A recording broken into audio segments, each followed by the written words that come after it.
Muy buenos días, familia. Aquí seguimos un día más, una mañana más de jueves para seguir compartiendo y estudiando la bendita y la poderosa palabra de nuestro buen Dios.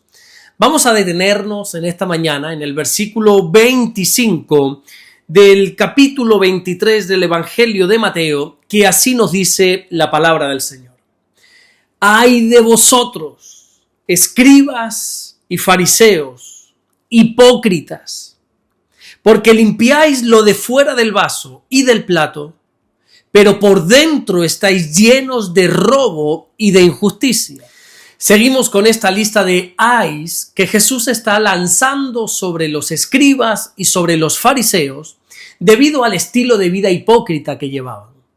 En esta ocasión Jesús utiliza una imagen cotidiana, un acto que cualquier persona podía comprender perfectamente porque nos habla de un vaso y de un plato, es decir, de objetos comunes que todos usamos a diario. Y les dice que ellos lo que hacían era limpiar la parte externa del vaso y del plato, haciendo referencia a la vida visible, a lo que se ve, a la parte de la vida que las personas pueden observar, como por ejemplo una apariencia moral, una conducta o un lenguaje religioso, tener una imagen de santidad. Pero Jesús dice que esto se trata simplemente de cosas de fuera. Pero como ya hemos visto en repetidas ocasiones, la Biblia dice en el primer libro de Samuel, en el capítulo 16 y en el versículo 7, que el Señor no mira lo exterior, sino que el Señor mira al interior. El Señor mira al corazón. Quien mira solamente lo exterior es la religión. Si te das cuenta, la religiosidad siempre busca producir un impacto visual.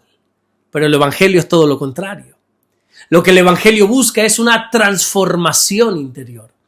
El Evangelio busca lograr que las personas se conviertan en nuevas criaturas, como enseña el apóstol Pablo cuando escribe su carta, su segunda carta a los Corintios en el capítulo 5 y en el versículo 17. Y por eso Jesús va directamente al problema real, que no se encuentra en el exterior, sino en el interior. Y por eso les dice que mientras por fuera ellos están limpios, por dentro están llenos de robo y de injusticia. Espero que te estés dando cuenta las palabras tan fuertes que Jesús está usando aquí. El Señor no solamente está acusando a los fariseos de un simple descuido espiritual, sino que Jesús está señalando una corrupción interior que se ha vuelto normal para ellos. Ellos habían normalizado vivir bajo la hipocresía. Y creo que el pecado más peligroso no se trata del pecado que se puede ver, sino del pecado que se esconde. Porque al final de cuentas, el pecado que se ve es un pecado que se puede corregir. Pero el pecado que se esconde no.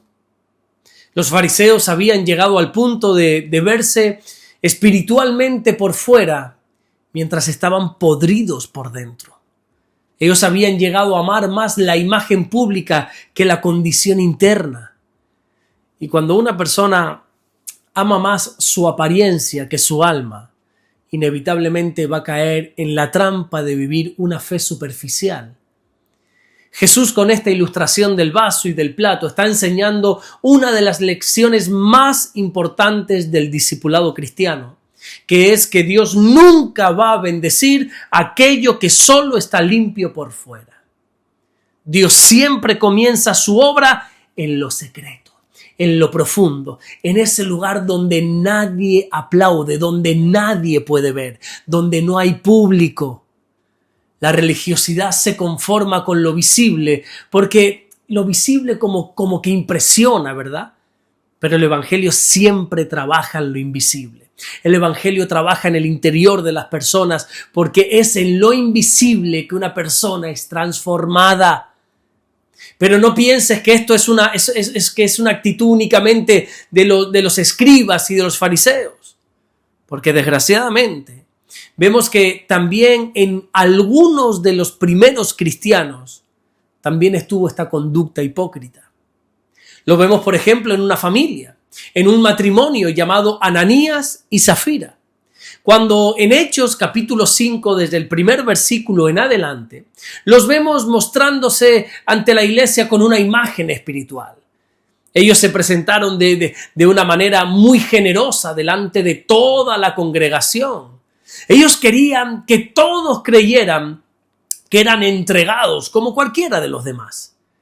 Ellos dijeron que habían vendido una propiedad y que habían llevado el total del dinero sin tener la obligación de hacerlo. Pero la realidad era otra bien distinta. La Biblia dice que ellos mintieron. Externamente estaban quedando como unas personas muy espirituales, pero el Espíritu Santo, que conoce nuestro más profundo interior, supo que eso era mentira. Y entonces el Espíritu Santo le reveló a Pedro que por fuera parecían limpios, pero por dentro estaban llenos de robo y de injusticia. Y si no sabes la consecuencia que este matrimonio tuvo a raíz de esta mentira, a raíz de esta situación, te invito a que puedas leer Hechos capítulo 5, desde el versículo 5 hasta el versículo 10. Jesús les dijo a los fariseos que ellos estaban llenos de robo y de injusticia. Y esta palabra llenos es muy importante porque aquí se nos está mostrando que no fue un descuido ocasional de ellos. Esto se trata de una condición interna. Era algo totalmente normal para ellos.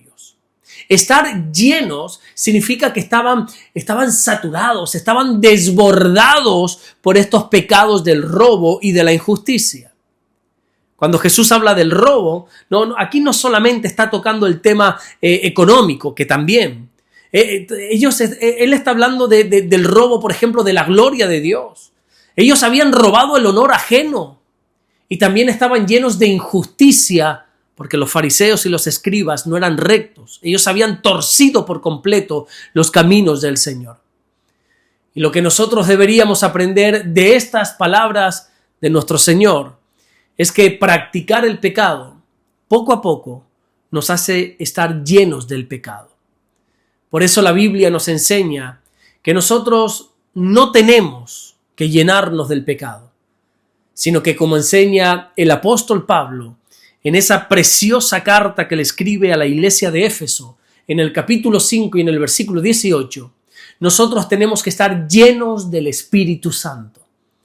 Por eso creo que aquí lo más importante no es saber qué hicieron los escribas y los fariseos ante estas palabras de Jesús, sino qué haremos nosotros con esas palabras.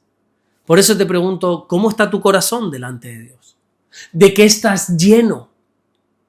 Ten claro que aquí no se trata de lo que tú estás mostrando externamente.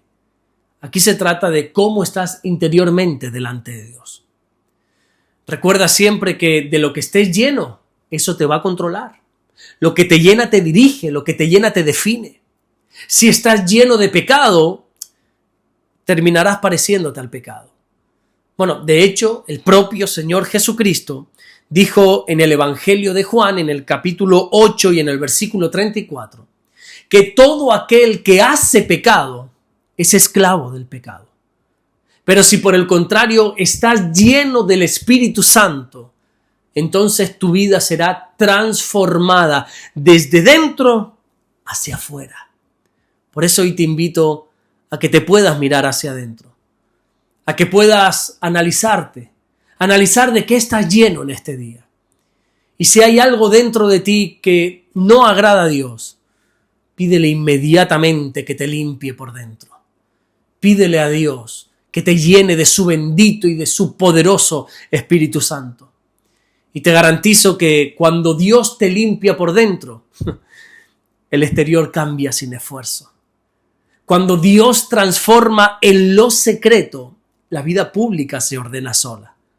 Por eso te aconsejo que, no inviertas ni un solo segundo en seguir mostrando una apariencia de santidad cuando tu interior todavía está en desorden. Arregla primero tu vida espiritual y verás cómo todo lo externo se alinea sin necesidad de fingir nada. Amén. Vamos a orar en esta mañana, vamos a darle gracias a nuestro buen Dios. Señor, te damos las gracias porque tú eres bueno. Gracias por guardarnos, Gracias por bendecirnos, Señor. Gracias porque tú ves donde nadie puede ver. Tú conoces nuestro interior. Tú conoces aún lo más íntimo de nuestro ser. Y te pedimos, Señor, en el nombre de Jesús, que tú puedas limpiarnos por dentro. Que no seamos, Señor, como esos fariseos que limpiaban lo de fuera del plato, del vaso, pero por dentro estaban llenos de robo y de injusticia.